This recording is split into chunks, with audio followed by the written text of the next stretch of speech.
Bonsoir, bonsoir à tous et bienvenue dans cette nouvelle et dernière page consacrée au Tour de Bretagne cycliste 2012. Et je peux vous dire que nous avons vécu un final à suspense du côté de Dinan. On y reviendra tout à l'heure. Pour l'instant, intéressons-nous à la petite ville, au petit village plutôt de Langonette qui a accueilli le départ ce matin. C'était vraiment la très grande fête au village.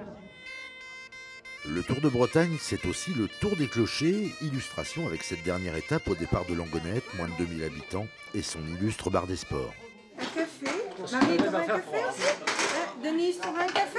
Cette chapelle à la gloire du sport breton a déjà été auréolée par le journal L'Équipe, et que ce soit en matière de football ou de cyclisme, c'est Fredo, le patron, qui confesse, et il en connaît un rayon.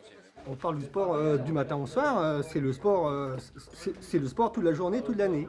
Les Bretons avant tout et on est toujours derrière eux. Concernant le foot, le patron affiche volontiers ses préférences, avec 2 doigts de diplomatie, Celtic bien entendu. On supporte Guingamp, mais on supporte aussi Lorient, il n'y a aucun problème là-dessus. Et un petit peu Rennes parfois? Ouais, parfois un petit peu. C'est pas bien ça? Un jour de Tour de Bretagne, même les plus grands champions y font étape. Il ne manquait plus qu'un trophée pour prolonger la fête. Et c'est vous, Gurvan, qui vous en êtes chargé. Donc voilà, les leaders des bars des sports en Bretagne. Tu pourras même le mettre pour les rouler. Il n'y a pas de problème.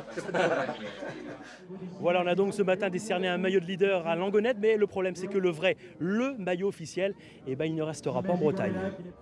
Langonette ce matin, suspense total. Ils sont 5 à pouvoir remporter ce Tour de Bretagne 2012. 5 coureurs seulement séparés de quelques secondes au classement général. Il y a d'abord les 2 Néerlandais Van der Lischk et son coéquipier Olivier.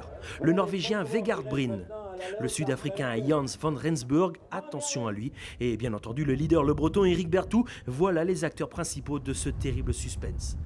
Comme souvent, le peloton laisse filer une échappée. Ils sont 10 à s'en aller, 10, dont le Brestois Lançon, le coureur d'Aubervilliers Dimitri Lebouche et Johan Lebon, le coéquipier de Berthoud, qui surveille cette échappée. Derrière, l'équipe Bretagne-Schuller assure le tempo, histoire de garder le contact.